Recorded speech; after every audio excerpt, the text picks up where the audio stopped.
ప్రియమైన దేవుని పిల్లలారా, మన ప్రభువును రక్షకుడైన యేసుక్రీస్తు వారి అతి శ్రేష్టమైన నామములో మీ అందరికీ ముందుగా శుభములు, వందనాలు తెలియజేస్తున్నా. తండ్రి కృపను బట్టి 2 భాగాల ద్వారా తండ్రిని ఆరాధించాం. ఈ సమయంలో 3వ భాగము ద్వారా తండ్రి అయిన దేవుని గనపరుచుకుందాం. ప్రియమైన దేవుని పిల్లలారా, ఈ సమయంలో పరిశుద్ధ గ్రంథముల నుంచి మరొక ప్రాముఖ్యమైనటువంటి అంశాన్ని లేఖనానుసారంగా తెలుసుకొని ఆత్మీయంగా బలపడదాం. మనము తెలుసుకునేటువంటి అంశము ఈ సమయంలో జీవవృక్షము.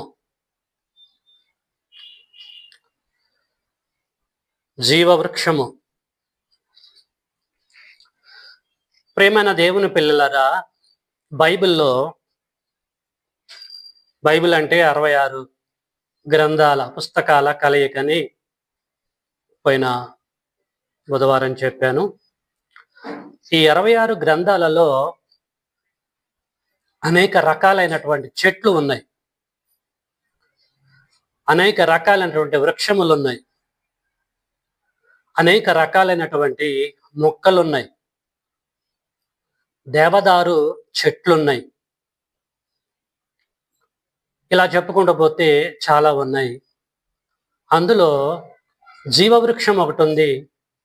66 పుస్తకాలలో మరణ వృక్షం ఒకటి ఉంది. అర్థమవుతుందా? జీవవృక్షము అండ్ మరణ వృక్షం కూడా ఉంది. అనేక రకాలైనటువంటి మొక్కలతో కూడిన వృక్షాలు, చెట్లు అన్ని కూడా ఈ బైబిల్లో ఉన్నాయి. మొక్కల గురించి, వృక్షాల గురించి, చెట్ల గురించి, వాటి గురించి, వీటి గురించి మాకు అవసరమా అని మీరు అనుకోవచ్చు. దేవుని పిల్లలారా, మనకు అవసరమనే మహోన్నతుడైన దేవుడు గ్రంథంలో ఇవన్నీ కూడా రాయించి పెట్టడం జరిగింది. ఓకే, జాగ్రత్తగా మీరు వినాలని కోరుతున్నాం. ఈ సమయంలో మత్తయి సువార్త 3వ అధ్యాయం తీయండి. బైబిల్లో ఉన్న ప్రతి ఒక్కరూ నేను చెప్పే ప్రతి సంగతి, చూయించే ప్రతి లేఖనాన్ని మీరు బైబిల్లో చూస్తూ జాగ్రత్తగా మీరు గ్రహించాలని కోరుతున్నాను.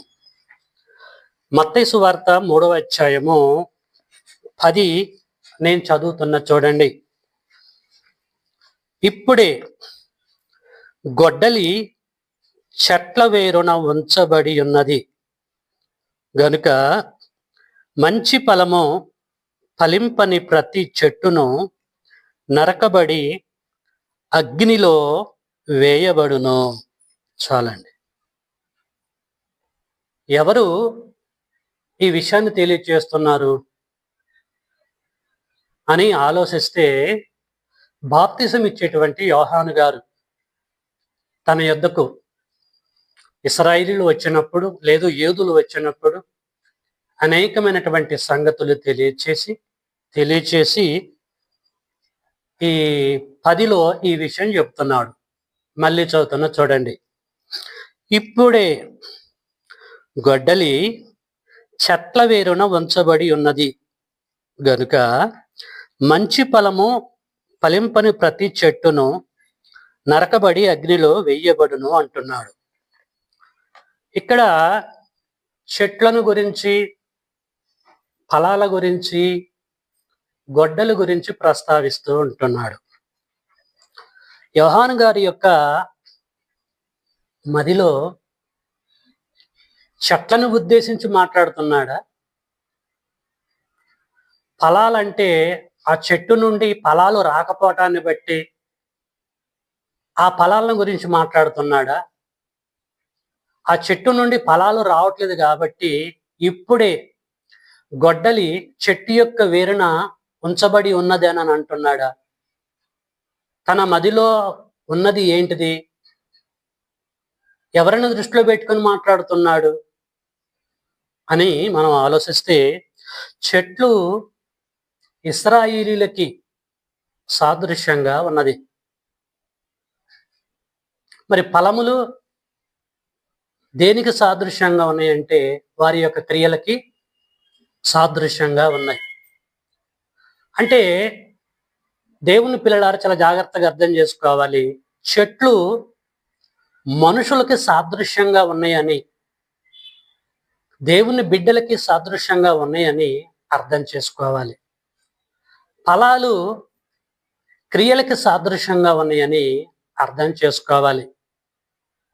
బైబిల్లో చెట్టు అంటే చెట్టును చూడకండి, ఫలాలంటే వాటి నుంచి వచ్చే పండ్లను గురించి ఆలోచించకాకండి, క్రియలను బట్టి చెప్పబడ్డదని చెప్పేసి మనము గ్రహించాలి. అంటే ఇశ్రాయేలీయులలో ఏ ఒక్కడైనా మంచి క్రియలతో జీవించకపోతే యేసుక్రీస్తుల వారు చనిపోయిన తర్వాత పాతాళ లోకానికి నెట్టేస్తాడని చెట్టును గురించి వారి క్రియల గురించి మాట్లాడుతున్నాడని చెప్పేసి మనము అర్థం చేసుకోవాలి. కాబట్టి చెట్లు మానవులకి సాదృశ్యంగా ఉన్నాయి. కీర్తనల గ్రంథంలోకి వెళ్దాం. మొదటి అధ్యాయాన్ని అందరూ తీయాలి. కీర్తన గ్రంథము మొదటి అధ్యాయము 1 నుంచి 3 వరకు నేను చదువుతున్నా చూడండి. కీర్తన గ్రంథము 1వ అధ్యాయము 1 నుంచి 3. దుష్టుల ఆలోచన చొప్పున నడవక, పాపుల మార్గమున నిలవక, అపహాసకులు కూర్చుండు చోటున కూర్చుండక, యెహోవా ధర్మశాస్త్రమునందు ఆనందించుచు దీవారాత్రము దాన్ని ధ్యానించిన వాడు ధన్యుడు. అతడు నీటి కాలవల ఏరన నాటబడినదై ఆకువాడక తన కాలమందు ఫలమిచ్చు చెట్టు వలె ఉంటాడు. ఇక్కడ నీతిమంతుని యొక్క ప్రస్తావన తెలియజేస్తున్నాడు. నీతిమంతుడు ఫలమిచ్చేటువంటి చెట్టు వలె ఉండాలట అని చెప్పేసి అంటున్నాడు. అర్థమవుతుందండి? ఎలాగుంటాడట? అతడు నీటి కాలవల ఏరన నాటబడినదే ఆకువాడక తన కాలమందు ఫలమిచ్చే చెట్టు లెక్క ఉంటాడు. అంటే నీతిమంతుణ్ణి ఫలమిచ్చే చెట్టుతో, క్రియలతో కూడుకున్న జీవితాన్ని కలిగిన వ్యక్తితో ఇక్కడ కీర్తనాకారుడు పోలుస్తూ మాట్లాడుతూ ఉంటున్నాడు. అంతేగాని మొక్కని మొక్కగా, చెట్టుని చెట్టుగా, వృక్షాన్ని వృక్షంగా భౌతిక సంబంధంగా మనము థింక్ చేయొద్దు. అర్థమవుతుందా అండి? ఆత్మ సంబంధమైన సంగతులతోటే సరి చూడాలి. అప్పుడే మనకి వాస్తవాలు అర్థమవుతుంది. కాబట్టి నీతిమంతులు, ప్రేమైన దేవుని బిడ్డలారా, ఫలమిచ్చే చెట్లకి సాదృశ్యంగా గ్రంథములో ఉన్నారు. ఓకే, మరొక లేఖనం చూసుకుందాం. యెషయా గ్రంథము 44లోకి వెళ్దాము. యెషయా గ్రంథము 44వ అధ్యాయము 1 నుంచి 4 వరకు. యెషయా గ్రంథము 44వ అధ్యాయము 1 నుంచి 4 వరకు నేను చదువుతున్నా చూడండి. అయినను నా సేవకుడగు యాకోబు, నేను ఏర్పరచుకొనిన ఇశ్రాయేలు వినుము. నిన్ను సృష్టించి గర్భములో నిన్ను నిర్మించి నీకు సహాయం చేయబడిన యెహోవా ఈలాగు సెలవిచ్చుచున్నాడు. నా సేవకుడగు యాకోబు, నేను ఏర్పరచుకొనిన యెషూరును భయపడకుము. నేను దప్పిగలవాని మీద నీళ్లను, ఎండిన భూమి మీద ప్రవాహ జలములను కుమ్మరించెదను. నీ సంతతి మీద నా ఆత్మను కుమ్మరించెదను. నీకు పుట్టిన వారిని నేను ఆశీర్వదించెదను.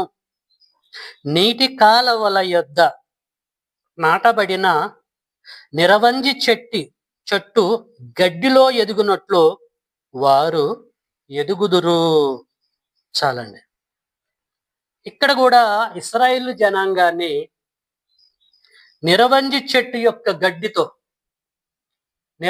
చెట్టుతో పోలుస్తూ ఉన్నట్టుగా మనకి అర్థమవుతుంది. ఇశ్రాయేలు జనాంగాన్ని ఒక చెట్టుతో, ఇశ్రాయేలీలు దేవుడి యొక్క పిల్లలు. దేవుడు అంటున్నాడు, మిమ్మల్ని నేను ఎలాగ పోషిస్తాను, ఎలాగ ఆదుకుంటానంటే నిరవంజి చెట్టు గడ్డిలో మిమ్మల్ని ఉంచి ఆదుకుంటాను, ఆదరిస్తాను అంటున్నాడు. అంటే దీనిని బట్టి మనకి ఏమర్థమవుతుంది? ఇశ్రాయేలు జనాంగము చెట్లతో లేదు చెట్టుతో పోల్చబడ్డారని పరిశీలన చేస్తూ ఉంటుంటే మనకి అర్థమైపోతూ ఉంటుంది. ఓకే, ఇర్మియా గ్రంథంలోకి వెళ్దాము. చెట్లు బైబిల్లో మనుషులకి సాదృశ్యంగా ఉన్నారని అర్థం కావటం కొరకే అటు ఇటు నేను తిరుగుతూ ఉంటున్నాను. ఇర్మియా గ్రంథము 17వ అధ్యాయాన్ని తీయాలి. ఇర్మియా గ్రంథము 17వ అధ్యాయము 5 నుంచి నేను చదువుతున్నా, మీరు చూడండి. 5 నుండి 8 వరకు యెహోవా ఇలాగు సెలవిచ్చుచున్నాడు, నరులను ఆశ్రయించి, అండర్లైన్ చేసుకోవాలా, యెహోవా ఇలాగు సెలవిచ్చుచున్నాడు, నరులను ఆశ్రయించి శరీరులను తనకు ఆధారముగా చేసుకొనుచు తన హృదయమును యెహోవా మీద నుండి తొలగించుకొనువారు శాపగ్రస్తుడు వాడు. 6 వాడు ఎడారిలోని అరుహవృక్షము వలె ఉండును. మేలు వచ్చినప్పుడు అది వానికి కనపడదు. వాడు అడవిలో కాలిన నేల యందును నిర్జనమైన చవిటి భూమి యందును నివసించును. యెహోవాను నమ్ముకొనువాడు ధన్యుడు. యెహోవా వానికి ఆశ్రయముగా ఉండును. వాడు యెహోవాను నమ్ముకున్నవాడు జలముల యొద్ద నాటబడిన చెట్టు వలె ఉండును. ఇంకేమంటాడు? అది కాలవల ఓరను దాని వేళ్ళు తన్నును. వెట్ట కలిగినను దానికి భయపడదు. దాని ఆకు పచ్చగా నుండును. వర్షం లేని సంవత్సరమున చింతనొందదు, కాపు మానదు. చాలండి. దేవుని పిల్లలారా, ఇక్కడ ఏం చెప్తూ ఉంటున్నాడు ఇర్మియా గారు? దేవుడు మహాకృపతో అంటే నరులను నమ్ముకుని వాడు అరుహ వృక్షము లాంటి వాడు అని అంటున్నాడు. దేవుడి దగ్గరకు వచ్చి కూడా దేవుని నమ్ముకోకుండా చాలా మంది దేవుని పిల్లలు క్రైస్తవులు నరులని నమ్ముకుంటారు. నరులని ఎవడైతే నమ్ముకుంటాడో, మాకు ముఖ్యమంత్రి తెలుసు, ప్రధానమంత్రి తెలుసు, డబ్బున్నోడు తెలుసు అని చెప్పేసి మనుషులను చూసుకుని సంతోషపడేవారు ఉంటారు. నరులని నమ్ముకునేవాడు అరుహ వృక్షము వంటి వాడట. వృక్షంతో పోలుస్తున్నాడు. లోకంలో ఉన్నటువంటి ప్రజలు అరుహ వృక్షముతో సమానులట, పోల్చబడ్డారు. ఆ తర్వాత యెహోవాని నమ్ముకునేవాడు ఇర్మియా ఏమంటాడండి? జలముల యొద్ద నాటబడిన చెట్టు వలె వాడు ఉంటాడని చెప్పేసి అంటూ ఉంటున్నాడు. అర్థమైతుందా? అర్థం కావడానికి కొరకు చాలా జాగ్రత్తగా మీ హృదయంలో ఇంజెక్ట్ చేస్తూ ఉంటున్నాను. ఓకేనండి. ఇప్పటి వరకు మనము పరిశీలించిన దానిని బట్టి బైబిల్లో ఉన్నటువంటి చెట్లు లేదు వృక్షాలు ఎవరికి సాదృశ్యంగా ఉన్నాయి అంటే మనుషులకి సాదృశ్యంగా ఉన్నాయి అని మనకి అర్థమైపోతూ ఉంటుంది. ఇక మొక్కల గురించి కూడా మనం మాట్లాడుకొని ఇక్కడికి వచ్చాం. మొక్కల యొక్క కాన్సెప్ట్ గురించి కూడా మనం తెలుసుకోవాలి. ఈ మొక్కల గురించి కీర్తన గ్రంథములో కీర్తనకారుడు ఏమంటున్నాడో మనము చూద్దాం. కీర్తనల గ్రంథము 128వ అధ్యాయంలో వరకు మనం వెళ్దాము. కీర్తన గ్రంథము 128వ అధ్యాయంలో సొలొమోను గారు మొక్కల గురించి మాట్లాడుతూ 128:3 నీ లోగిట నీ భార్య ఫలించు ద్రాక్షవల్లి వలె ఉంటది. నీ భోజనపు బల్ల చుట్టూ నీ పిల్లలు ఎలాగుంటారంటే ఒలివ మొక్కల వలె అందరు. అర్థమవుతుందా అండి? నీ భోజనపు బల్ల చుట్టూ నీ పిల్లలు ఒలివ మొక్కల వలె ఉంటారు అని అంటున్నాడు. అంటే ఇక్కడ పిల్లలని చెట్లతోటి వృక్షాలతోటి పోల్చుకుంటా ఒలివ మొక్కలతో పోలుస్తూ ఉన్నట్టుగా మనకి అర్థమైపోతూ ఉంటుంది. పిల్లల మనస్తత్వము కలిగిన పెద్దలు కూడా ఒలివ మొక్కలతో పోల్చబడ్డట్టుగా మనం ఇక్కడ అర్థం చేసుకోవాలి. ఓకేనండి. ఇప్పటి వరకు మనము దాదాపు 5 లేఖనాలు పరిశీలించాము. 5 లేఖనాలు వేటిని గురించి? వృక్షముల గురించి, చెట్లను గురించి, మొక్కల గురించి పరిశీలించాం. ఏం గ్రహించాం మనము? బైబిల్లో ఉన్నటువంటి చెట్లు, మొక్కలు, వృక్షములు అదేదైనా సరే మానవ జాతికి, దేవుని యొక్క పిల్లలకి సాదృశ్యంగా ఉన్నాయని చెప్పేసి అర్థం చేసుకోవాలి. అందుకొరకే యోహాను గారు, బాప్తిసం ఇచ్చే యోహాను గారు, ఇప్పుడే గొడ్డలి చెట్ల వేరున ఉంచబడి ఉన్నదంటే నిజంగా చెట్ల వేరున కాదు. అంటే ఫలించకుండా ఎవడైతే ఉంటాడో వాడు చెట్టు లాంటోడు. కాబట్టి వాడి దగ్గరికి గొడ్డలి వస్తుందని, శాపము వస్తుందని ప్రియులారా మనము గ్రహించాలి. ఓకేనా? రైట్. బైబిల్లో ఉన్నటువంటి చెట్లకి మొక్కలకి ఉన్నటువంటి గొప్పతనము వేటికి సాదృశ్యంగా ఉన్నదో చెప్పా. మరి ఇది వాస్తవం అయితే ఏమండి, ఇది కరెక్ట్ అయితే, చెట్లు మొక్కలు మనుషులకు సాదృశ్యంగా ఉండటం ధర్మం అయితే, ఏదేను వనంలో దేవుడు ఏం పెట్టాడు? జీవవృక్షాన్ని పెట్టాడు. అంతేగా, జీవవృక్షం తర్వాతనే మంచి చెడ్డల తెలుగునిచ్చే వృక్షాన్ని పెట్టాడు. అవునా కాదా? ఏదేను వనములో దేవుడు జీవవృక్షమును మొలిపించాడు. మొలిపించాడా, మొలిపించలేదా? చూద్దాం. ఆదికాండము 2వ అధ్యాయాన్ని అందరు తీయాలి. బాబు అటు ఇటు తిరగొద్దు నాన్న, వార్తలకు అంతరాయం అని డిస్టర్బ్ చేయొద్దు. ఆదికాండము 2వ అధ్యాయము 9వ వచనం నేను చదువుతున్నా చూడండి. ఆదికాండము 2వ అధ్యాయము 9వ వచనం. మరియు దేవుడైన యెహోవా సూపునకు రమ్యమైనదియో ఆహారమునకు మంచిదియునైన ప్రతి వృక్షమును, ఆ తోట మధ్యను జీవవృక్షమును, మంచి చెడ్డల తెలుగునిచ్చు వృక్షమును నేల నుండి మొలిపించెను. మళ్ళీ చదువుతున్నా చూడండి. మరియు దేవుడైన యెహోవా సూపునకు రమ్యమైనదియో ఆహారమునకు మంచిదినైన ప్రతి వృక్షమును, ఆ తోట మధ్యను జీవవృక్షమును, మంచి చెడ్డల తెలుగునిచ్చు వృక్షమును నేల నుండి మొలిపించెను. ఏదెను వనములో తండ్రి అయినటువంటి దేవుడు జీవవృక్షాన్ని మొలిపించిండు.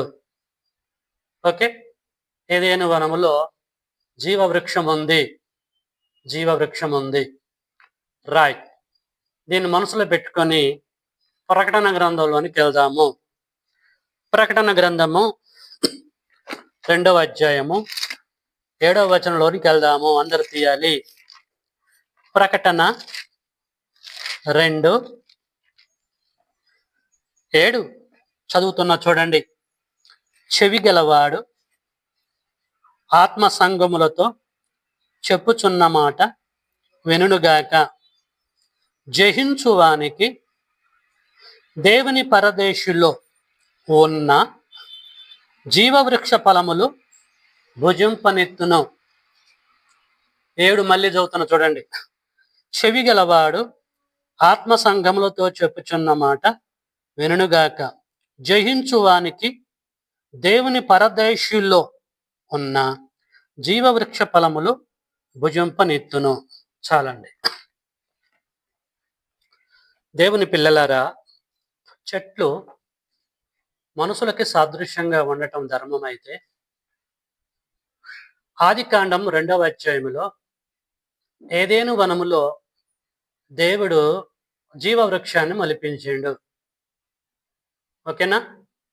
జీవవృక్షాన్ని మొలిపించిండు. జీవవృక్షము ఏదెను వనములో కనపడి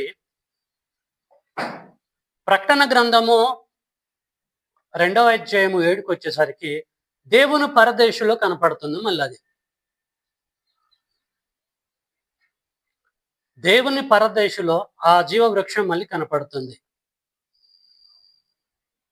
మరి ఏదేను వనములో ఉన్నటువంటి ఈ జీవ వృక్షము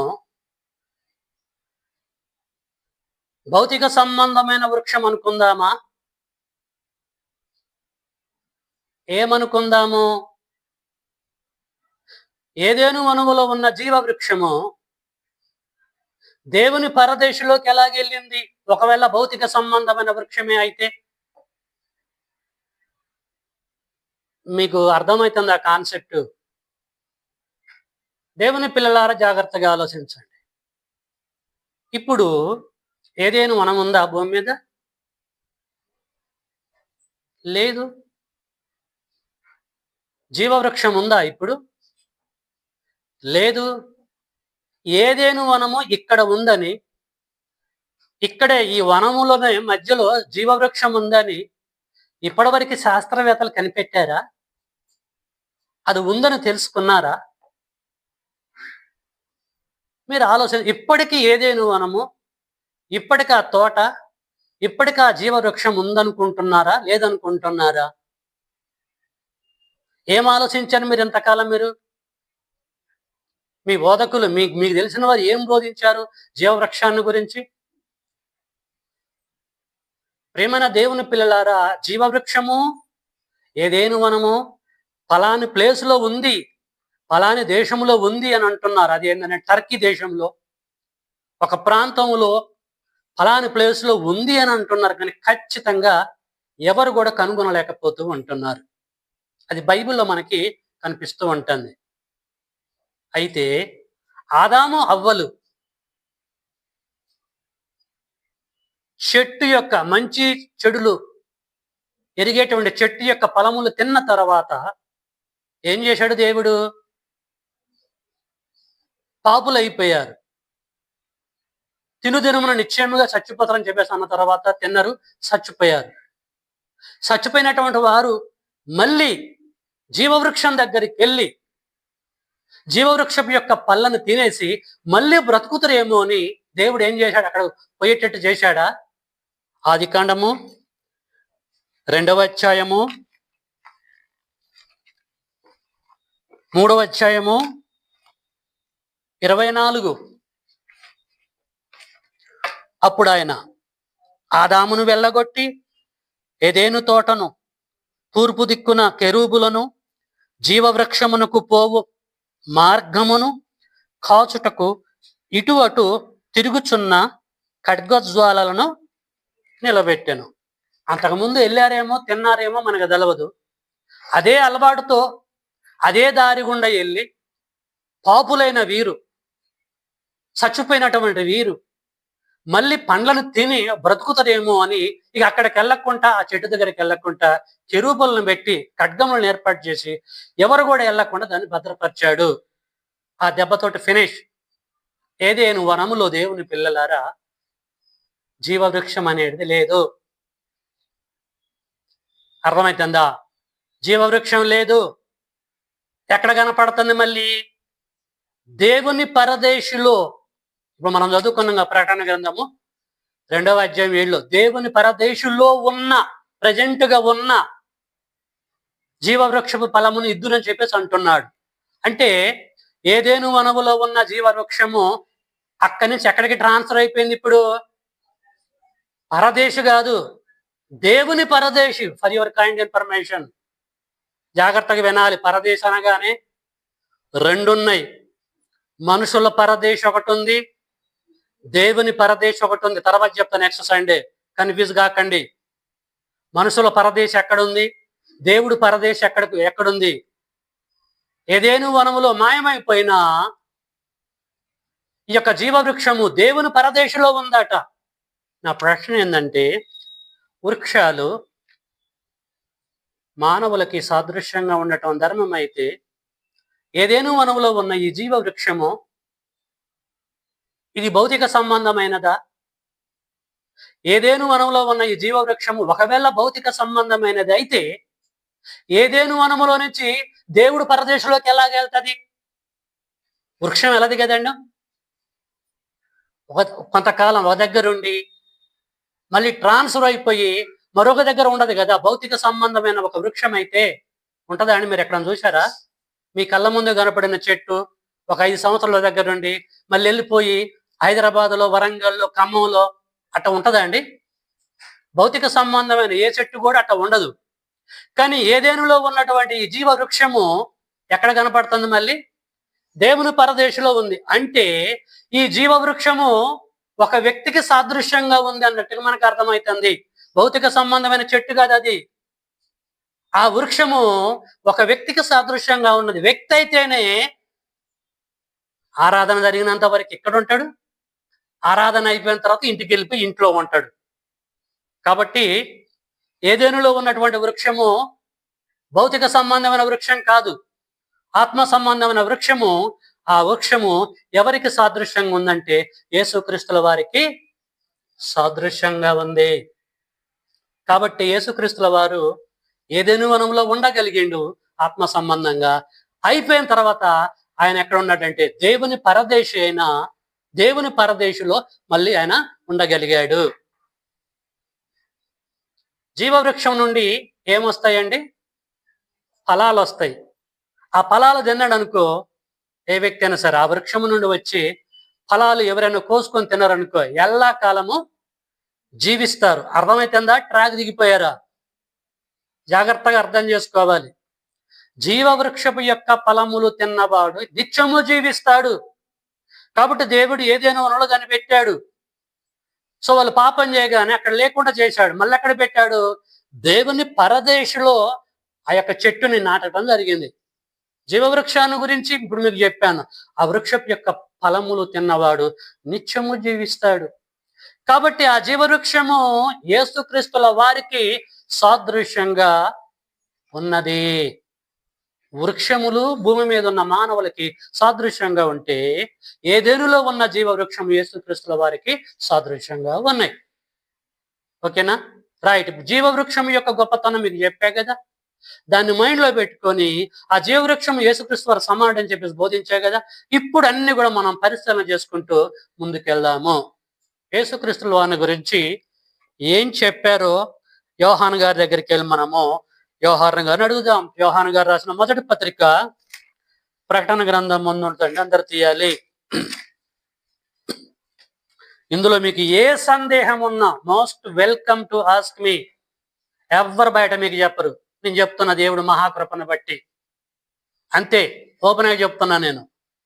కాబట్టి ఆ జీవవృక్షంలో ఉన్న క్వాలిటీస్ అన్ని కూడా యేసులో ఎలాగ ఉన్నాయో 1 by 1 మనం చూసుకుంటూ ముందుకు వెళ్దాం. యోహాను రాసిన మొదటి పత్రిక 5వ అధ్యాయము 11వ వచనం కానీ చదువుతున్నా చూడండి. యేసును గూర్చి యోహాను గారు ఏం చెప్తున్నాడో చూద్దాం. 11 నుంచి 13 వరకు చదువుతున్నా. ఆ సాక్ష్యం ఏమనగా, దేవుడు మనకు ఏమండి నిత్య జీవమును దయచేసెను.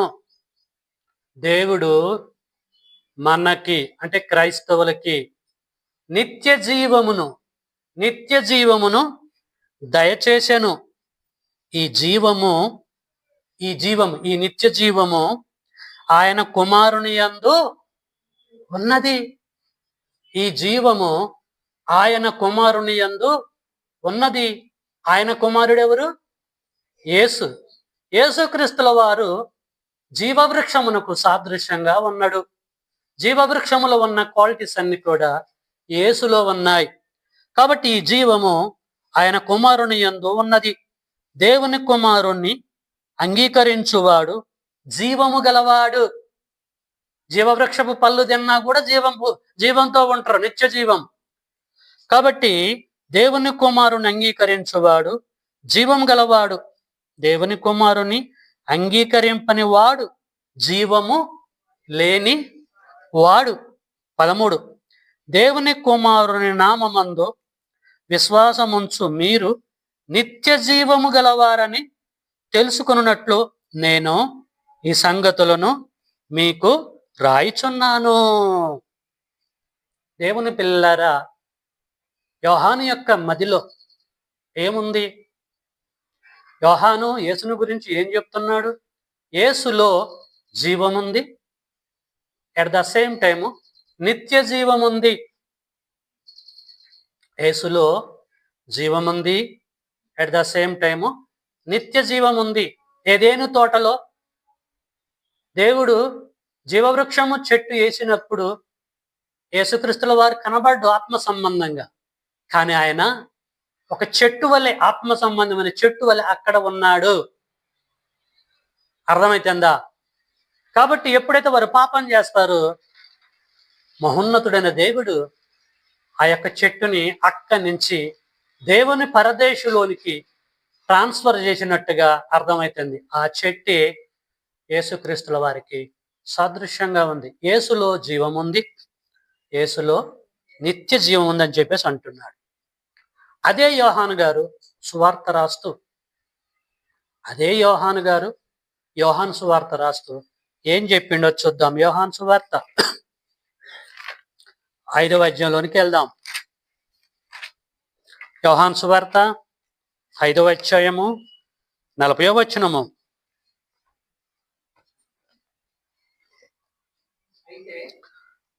ఓకే.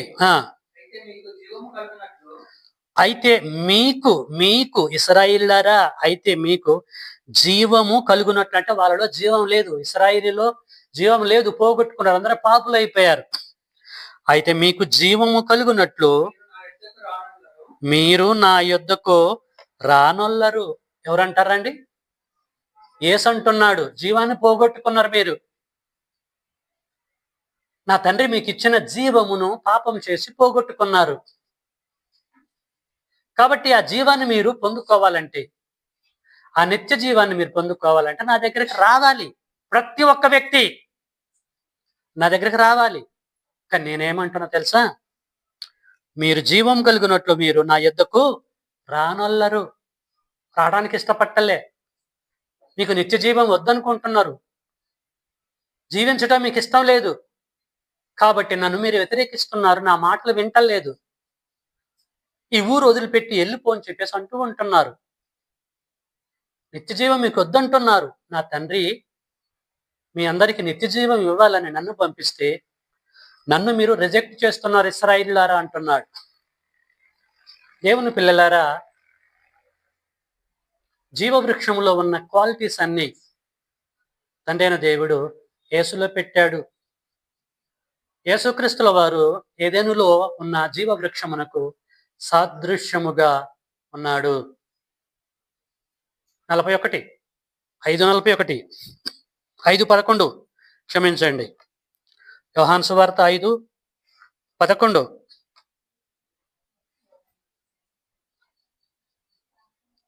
క్షమించండి, మొదటి యోహాను రాసిన మొదటి పత్రిక 5:11. ఇంతకుముందు అది చదువుకున్నాం, అక్కడికి వెళ్దాం.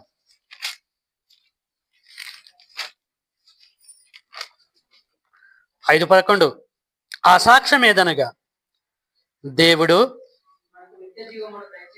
మనకు నిత్య జీవము దయచేసెను. ఎట దయచేశాడు? తన కుమారుడు ద్వారా నిత్య జీవాన్ని దయచేశాడు. అదే అంటున్నాడు, చదువు. ఈ జీవము ఆయన కుమారుని యందు ఉన్నది.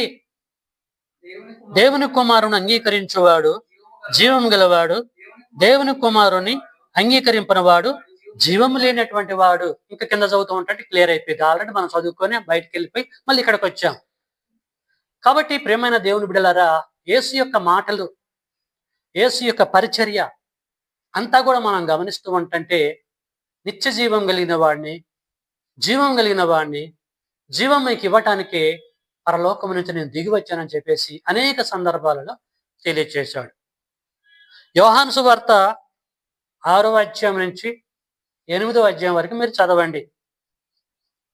యోహాను సువార్త 6వ అధ్యాయం నుండి 8వ అధ్యాయం వరకు మీరు చదివితే ఏదేను వనములో దేవుడు ఏ జీవవృక్షాన్ని గురించి పెట్టాడో ఆ జీవవృక్షం యొక్క కాన్సెప్ట్ అంతా కూడా ఈ 6వ అధ్యాయం కానీ 8వ అధ్యాయం వరకు యేసు చక్కగా క్లారిటీగా ప్రతి ఒక్కరికి తెలియచేస్తూ ఉంటున్నాడు. ప్రియమైన దేవుని బిడ్డలారా, కాబట్టి యేసు యోహాను సువార్త 14వ అధ్యాయము 6 నుంచి చదువుకుంటూ పోతాం అంటే ఏమన్నాడు? నేనే మార్గమును, సత్యమును, జీవమును. ఏం జీవమును? ఆపాపు కాదు, నిత్య జీవమును నేను. మీరు చనిపోయారా?